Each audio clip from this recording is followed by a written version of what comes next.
Alright, fellas, loose. Time to take a look at the final episode of the day, which is The Bargain of the Blood Shroud.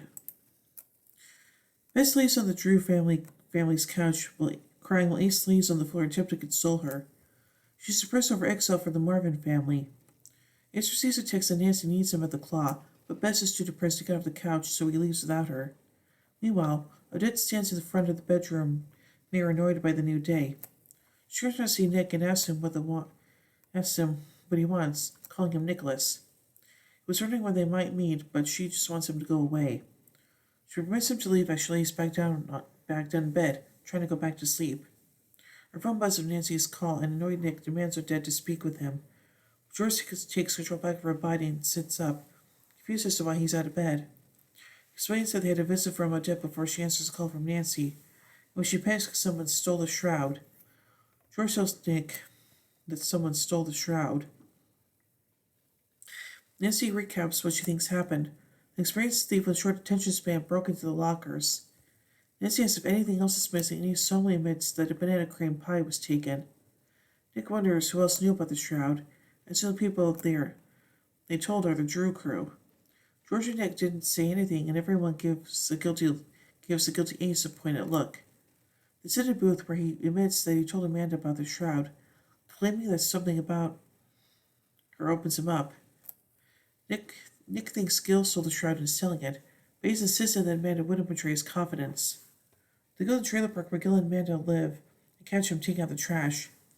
He greets Nancy and her friends, to which he confronts him about freelancing for antique artifacts. He claims he knows nothing about the shroud, but asks if they have any leads on the break-in. Angry Nick notices the pie crust crumbs on Gil's shirt and angrily pushes him as he goes inside for the shroud. Nick finds the pie tin on the counter. Amanda enters and smiles at Ace until Gil asks her to leave to handle the disposal issue. He's piping up that he can help. They pray leave while Gil watches in disbelief. Nancy knows Gil took the shroud and Nick offers to buy it back for any price, but Gil isn't selling it. He looks over photographs of his mother who was murdered 14 years ago. Her body wasn't found, but he knows who did it, Eddie Collins, an old creep who lives on Pulpit Hill. He can't tell the police as they'll build a case against him now that he's dying. He plans to use the shroud tonight to revive Eddie and interrogate him about his mother's death. George asks if he knows what happens when he uses the shroud, but Nick angrily realizes he doesn't know where it is. He confronts Gil and threatens to tear the trailer apart to find him. Nancy asks George if he trusts her, which George does. Sansa asks if they can have the shroud back if she get some answers about his mother. He gets until 6 o'clock tonight, but warns that he won't let the truth die with Eddie. Nancy tells George and Nick that Carson is fighting an amicus brief to try and delay termination of life support. Nick thinks solving the murder is just a way to sidetrack Gil, but Nancy explains that isn't it. She assures him that she won't let anything happen to George, and George wants to go with Nancy's plan. Nick can't believe their decision and leaves to call Ace to see if he made any headway with Amanda. Meanwhile, Bess sits on the couch when Carson enters. He tries to see Bess, but he assures her that he's only picking up some books before leaving. She begins to cry, so he comforts her, though she's heartbroken when the Marvins remove her from a group chat. He says to work from home, but he'll be in his office if she needs him. At the park, Amanda assures Ace that she didn't tell Gil about the shroud as he reads her texts. She doesn't think she can convince him to give the shroud back, as her brother goes dark sometimes. Gil and Nancy walk through the woods as he explains what happened to his mom, with the man doing the same with Ace at the trailer park. Their father was in county jail for 6 months, so it was just the three of them. They described their mother as mercurial, though she would sometimes forget to buy them shoes. She would drop them off at school, hike the trails, and come back to pick them up until the day she didn't. The police found evidence of a struggle in the woods while a witness saw her arguing with Eddie Collins. The police searched his house and found artifacts for her clothing. Nancy notices a specter carved into a tree where Rosemary went missing. Gil elaborates they were having an affair, but Eddie never confessed to killing her, and they never found a body, so Eddie was never charged. Gil tells Nancy that if Eddie dies by giving him answers, that a part of him will die too, which Nancy understands. She wants to visit Eddie Collins one more time. Ace asks Amanda for a list of Gil's hiding spots. She tells him that after their mom died, Gil picked up all Gil packed all of Rosemary's belongings so Amanda didn't have to see them, explaining that they look after each other. Ace presses that if Gil uses Shroud, George will die and he will never come back for that. Amanda agrees to give him some locations. At the Claw, Nick tries to find exorcisms for Odette, but George is adamant that she tried everything. He assures her that if they beat the death curse in the Galeka, then they can fight this too. She wants to live with this, but he tells him he has a choice if he wants to stay with her. A shoot him dead or a package deal. Ace calls to tell them he has a list of Gil's stash spots. Nancy and Ace arrive at the home of Eddie Collins. Nancy tries to pick the lock, but impatient Gil decides to hotwire the caretaker's van to get her out of the house. The duo enters the home and the caretaker leaves to save her van. Bess is stopping when Carson emerges to ask for help with his opening statement. She agrees to help him, but he coaxes her to sit up under the guise of helping with eye contact. She interrupts his first sentence to add him that if it pleases the court, or even if it doesn't, which she agrees is stronger. He starts from the top with a smile. Nancy and Gil find Eddie in bed and then stairs to a basement. Gil returns to Eddie's bedside to look at him. Eddie has a death rattle where he sits upright suddenly, but Gil explains the medical condition to him. They venture to the basement where he asks how she knows about a death rattle, which explains how she researched it when her mom was dying, even though it didn't help at the time. They find a newly boarded up wall that Gil knocks down with a hammer, revealing beautiful portraits of Rosemary. Ace and Amanda go to the police station, where Gil's favorite hiding spot exists in the false bottom of a trash can. They don't find the shroud in the drawer, but she explains that they aren't partners in the scheme. Nick searches the stones for a Holly Moss limestone but has no luck. Odette stands in front of a tombstone and chastises Nick for constantly asking George what is going on, as she thinks George's thoughts should remain in her head. She wishes she could be like the tombstone in front of her, her bones in the earth and her spirit reunited with her love, rather than imprisoned in George's small body. She calls Nick her idiot cellmate and scolds him for not knowing the difference between granite and limestone. She points him out for him and returns to the stone. Nick finds a tin behind one of the rocks, but it has a baby album detailing Amanda Gill's childhood. And it switches back to George and he tells her about his findings. Meanwhile, Nancy and Gil look at the portraits of Rosemary on the walls. She doesn't think Eddie killed her, but Gil angrily points out that Eddie was obsessed. Anger leaves, but she stops him, pleading with him to give her the shroud while she has time to investigate. He refuses, but she doesn't understand why Eddie would tell him anything different than his story 14 years ago. To which Gil darkly admits that he'll make Eddie tell him. He starts off when Nancy goes back to the room when the light flickers. She takes the portraits and finds the key on the floor. The caretaker catches Nancy trying to leave and exposes Nancy's lie about being Eddie's niece, and she doesn't have nieces. She also points out that Eddie's legally blind and has never painted in his life. Ace and Nancy go to an art gallery since the lockbox key only had another locked box inside it. She assures Ace that Gil is going to use the shroud until 6. She thinks if they find the painter of Rosemary's portrait, they will find the killer. But she also wonders if the mysterious spectre is responsible since it was also carved into a tree near Rosemary's last sighting. The owner of the gallery arrives and tells him that the artist of the portraits is unknown, and shows them a signature on the photograph Nancy took. He matches it to an abstract painting on the wall with the same signature. He can't tell anything else about it as everything is unknown. The price of the painting is $1,500, so she decides to buy it. At the Jur house, Bess gives Carson more notes on his statement and she's the grilled cheese he made her. He's glad to see her better, and she realizes that there was never a hearing, to which admits that the judge denied the hearing, but he filed a written motion that morning. He assures her that he would have taken all of her notes and applauds her work.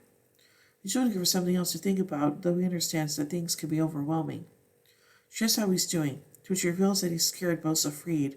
For the first time since Nancy's birth, he doesn't have to worry about keeping his story straight. He can just be himself. He tells her about a spider monkey documentary and how they swing from vine to vine, how they never falter once they let go of the vine, because they know the next vine will be there.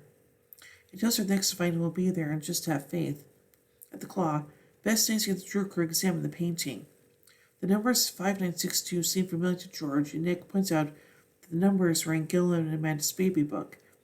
Bess reveals that there are two paintings on the canvas, and as under the abstract piece is a portrait of Rosemary Bobbsey, looking 14 years older than the portrait in Eddie's basement.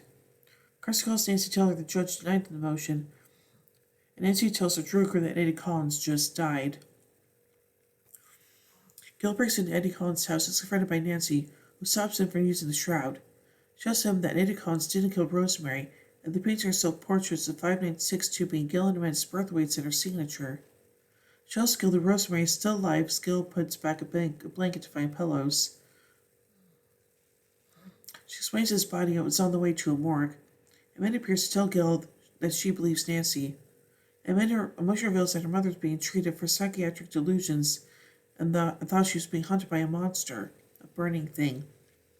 Nancy elaborates that Rosemary met Eddie in group therapy and confided that drawing the thing Easter fear, so he let her paint here. Amanda tells him to read Rosemary's medical reports. He still doesn't believe her and is angry that Eddie, the only person who can tell them what happened, is dead. She shows him a sketch that her mother made when Amanda was 4 and afraid of monsters under her bed. Rosemary gave the image of a specter to Amanda, saying that it was the only monster to be afraid of, but promised to never let it find her. She tells Gil to give the shroud back to Nancy, and he apologizes to Nancy and returns it to her as he leaves. At the Claw, Nick and Bess talk about Odette possessing George.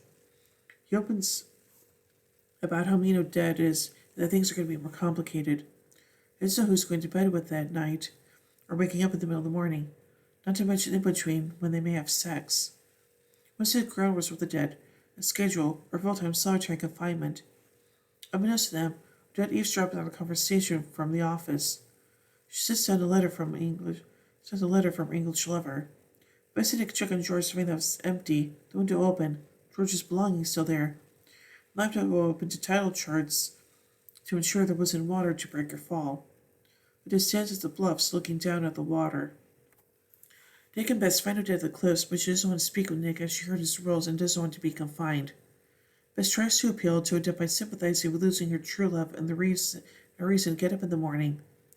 She calls her a spider monkey, but Odette realizes her lover's name was Mary, and also takes one step to be reunited. Bess and Nick try to get Odette to see things logically, as they don't know what happened to Mary or even where she even is. Odette believes they were robbed of life together, so Nick pleads with Odette to let George live so they can make all this work. Nick promises that if she doesn't listen to him, he will follow her off the cliff and spend an eternity making her feel his pain. He loves George, and they are in this together, all three of them. She repeats Bess's former statement if it pleases the court or even if it doesn't, before leading George back. George embraces Nick before kissing him. The next morning at the Claw, he goes over the newsprints Rosemary used to make the abstract art when Nancy stands next to him. He puts together 30 of the strips came from the same newspaper. He hopes he uses that to track Rosemary down. She finds it sweet that he wants to do this for Amanda, and she thought about doing that for Gil, but he didn't ask her, so she doesn't think it's her mystery to solve. He thinks that's a good instinct, but warns her that Gil would have killed George, so she shouldn't trust him. He knows her and seems attached to him, to which Nancy counters that he's dating Amanda. He tries to deny it, but she points out his lucky blue pullover, saying that she knows him too. Gil enters their diner, and he points out they could have the new guy wait on Gil, which she thinks is a good instinct, but goes out anyway. She asks Gil if she wants a slice of banana cream pie that sits across from him in the booth. She shakes his hand as they sit in silence. Ace and Amanda walk down to the pier and discuss Rosemary. Amanda wonders if she should go looking for her mom, so he tells her that if she's ever ready, he can tell her to start in Santa Fe, New Mexico. She's happy to kiss him until his phone chimes, but he kisses her again quickly and is surprised to see that it's his brother. Oh boy. I don't know if that's good or bad, but who knows. So anyway, let's take a look at some trivia surrounding this episode. The Carson and Bess storyline was the first thing the writers thought of when outlining this episode. They wanted to show Carson's fatherly side and explore Madison Drazani's comedic side. Alex Taub, the writer of the episode, enjoyed, quote, the moment where emotionally devastated Bess in exile on the Drew couch Uses the fireplace tool to snag a bag of Cheetos. It's like they say, heartbreak plus just out of reach snacks is the mother of invention, end quote. Amanda Rowe, the director of the episode, has suggested detail that she designed specific artwork for the basement. Alex Tubb also loved Niece and Nancy's final scene together, saying on Twitter, quote, I loved Niece and Nancy's last scene together. Both actors brought a subtle vulnerability and intimacy to the scene. They're starting down separate romantic paths. There's also a hint that maybe they know each other better than anyone else ever will, end quote. Next scene with Odette, the bluffs, quote, wasn't just him telling Odette he loves George, he'll do whatever it takes to save her life. He's letting George and the rest of the universe know where he stands, end quote. Alex Tubb opened up about his view of Nancy Gill's relationship in their final scene in the diner, saying, quote, the loss of tragedy Nancy has been through gives her a natural entry point with Gil. Nancy sees the boy behind the thief, but when he lost his mom and can't get past it. Her extraordinary ability to empathize forms both her skill set and her blind spots, end quote. Amanda Rowe didn't want to go the direction of photoshopping images to look like paintings, so two real portrait artists were hired to replicate Rosemary's mental health and progression as an artist. Each painting was done with distinct intention. The final oil painting was still wet, but until you could see him had to handle it on camera. Odette calls Bess amie, which is French for a female friend, a girlfriend, or a female lover. It's often used as a term of endearment. Interesting. So I think this episode is pretty good, and yeah, now I'm just wondering, like, what's going to happen to the Odette-possessed George now, so there's that. So overall, I give The Bargain of the Blood Shroud 3 Deerstalkers out of 5. When we tune in as we take the next episode, The Spell of the Burning Bride. So, until then, remember everyone, the game's afoot.